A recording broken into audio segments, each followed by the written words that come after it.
এইটো এটা বিৰাট ডাঙৰ কথা, ডাঙৰ কুৱেশ্যন আপোনাৰ, বহুত ডাঙৰ এটা বিষয়ও আচলতে। 2024 চনত আপোনাৰ মাৰ্চ এপ্ৰিলত লোকসভা নিৰ্বাচন হ'ব। এতিয়া কথাটো হ'ল এনেকুৱা ধৰণৰ, এই যে আপুনি আজি যিখন আমাৰ আজি আলোচনা এটা আমি কৰি আছোঁ যে বিধায়ক কিনা বেচা, তেনেকৈ MP কিনা বেচা হয় তেনেকুৱা, আৰু আগতে হৈছেও তেনেকুৱা ধৰণে MP কিনা বেচা হৈছে। আৰু বিজেপি দলটো এটা এনেকুৱা দল যে তেওঁলোকে কোনো ধৰণৰ নীতি নিয়মৰ আওতাত তেওঁলোক নাথাকে তাৰমানে, আৰু তেওঁলোকে নিজেই ৰুল বনায়।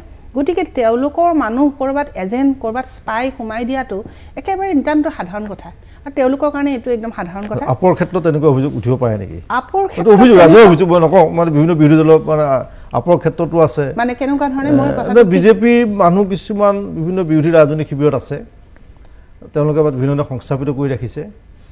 বিজেপিয়ে বিচৰা ধৰণে ৰাজনীতি আগবাঢ়িব, বিৰোধী ঐক্যটো হৈ উঠিব, আৰু শেষত গৈ পেলাই মোৰ লগত বিজেপিয়ে লাভ হ'ব। নাই, এইটো একেবাৰে মিছা কথা, এইটোতো নহয় কেতিয়াও, কাৰণ সকলোৱে দেখিছে আপৰ কথাটো মই কোৱা নাই, কোনো দলৰ ক্ষেত্ৰতে কোৱা নাই, কিন্তু বিৰোধী শিবিৰত থকা যিটো অভিযোগ ডাঙৰ কথা, কিন্তু আজি অভিযোগ যিটো এইটো মানে আপুনি গোটেই বিৰোধী ঐক্যটো হৈ পেলাই নহয়গৈ। হয়, এতিয়া মানে আপুনি ক'ব বিচাৰিছে কি যে আপৰ ফালৰ পৰা কোনোবা তেনেকুৱা থাকিব পাৰে মানে এই গোটেই বিষয়টোৰ ক্ষেত্ৰত বিৰোধী ঐক্য এটা গঢ়ি তোলোৱাৰ ক্ষেত্ৰত আপৰ কিবা স্থিতি থাকিব নাথাকে, ভূমিকা থাকিব। মই এটা কথা কওঁ, মানে এজেণ্ট আছে নে এটা বেলেগ এটা বিষয়, কিন্তু বিৰোধী ঐক্য গঢ়িবৰ কাৰণে আপৰ ভূমিকাটো কি হ'ব?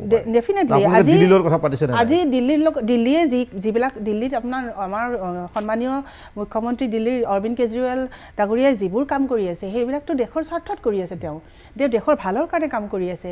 আজি আমি স্বাস্থ্য খণ্ডই চাওক, আপুনি শিক্ষা খণ্ডই চাওক, বা যি খণ্ডই নাচাওক কিয়, তেওঁ দুৰ্নীতি সম্পূৰ্ণভাৱে নিৰ্মূল কৰিবলৈ বিচাৰিছে, আৰু তেওঁ শূন্য সহনশীলতা আচলতে অৰবিন্দ কেজৰিৱালৰ ক্ষেত্ৰতহে খাটিছে। আজি কিছুদিন আগতে পঞ্জাৱত ভগৱান মানে এজন মন্ত্ৰী, সতীৰ্থ মন্ত্ৰীয়ে দুৰ্নীতি কৰাৰ কাৰণে তেওঁক দলৰ পৰাই তেওঁক বহিষ্কাৰ কৰিছে। নিশ্চয়, আৰু বিৰোধী ঐক্য মানে কি, এতিয়া আমি ডেফিনেটলি আমি বিৰোধী ঐক্যত কিয় নাথাকিম? আমি বিজেপি বিৰোধী স্থিতি, আমাৰ সকলোৰে বিজেপিৰ বিৰুদ্ধে, আমি বিজেপিক ডিফিট কৰিবলৈ বিচাৰি আছোঁ।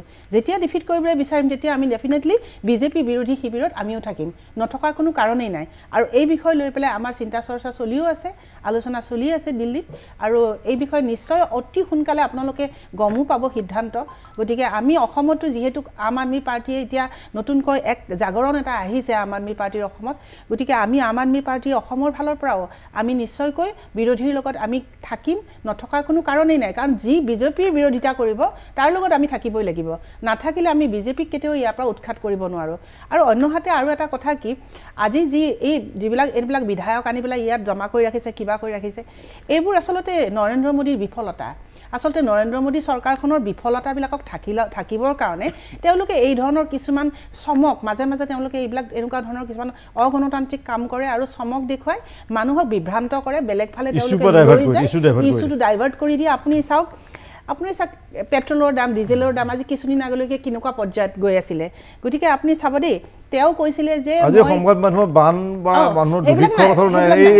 আপোনাৰ কেইদিনমান আগতে এই যে অগ্নিপথক লৈ পেলাই যে গণ্ডগোল হৈছে বিহাৰত, আপোনাৰ কিমান উৎপাত হৈছে, ল'ৰাবিলাকে জেৰেল জ্বলাই দিছে, কিবা কৰিছে, সেইবোৰ আমি ছাপোৰ্ট নকৰোঁ।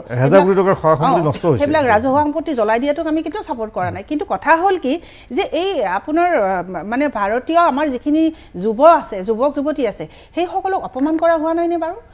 তেওঁলোকক অপমান কৰা নাইনে বাৰু? এই ইছ্যুবোৰ তেওঁলোকে ডাইভাৰ্ট কৰিব বিচাৰিছে। তেওঁ যে 2 কোটি চাকৰিৰ প্ৰতিশ্ৰুতি দিছিল, গতিকে এই গোটেই বস্তুবিলাক 2 কোটি চাকৰিৰ প্ৰতিশ্ৰুতি, তেওঁ নিবনুৱা সমস্যা সমাধান কৰিব, কলা ধন আনিব, তেওঁ আনি 15 লাখকৈ প্ৰত্যেকৰ তাত জমা কৰিব। আজি কি অৱস্থা হৈছে, এজন বিধায়কে সেইদিনাখন মই কোৱা দেখিলোঁ, MP এজনে, তেওঁ কৈছে যে এইবিলাক ল'ৰাই যেতিয়া চাকৰি শেষ হৈ যাব নহয়, তাৰপিছত আমি তেওঁলোকক ছিকিউৰিটি গাৰ্ড হিচাপে ৰাখিব পাৰিম। আপুনি চাওক কিমান তলৰ খাপৰ কথা কৈছে তেওঁলোকে, কিমান তলৰ মেণ্টেলিটিৰ তেওঁলোক মানুহ, যে তেওঁলোকে এজন যুৱকক পঢ়াটোতো তেওঁৰ নহ'ব, 17 বছৰ বয়সত তেওঁ গুচি যাব চাকৰি এটাত, তাৰপিছত 5 বছৰ চাকৰিৰ পৰা ঘূৰি আহিব, তাৰপিছত তেওঁলোকে কি কৰিব, ছিকিউৰিটি গাৰ্ড বনাই পেলাই তেওঁলোকে দুৱাৰমুখত বহুৱাই থৈ দিব। এইটো এটা নিতান্তই অপমানজনক কথা। আৰু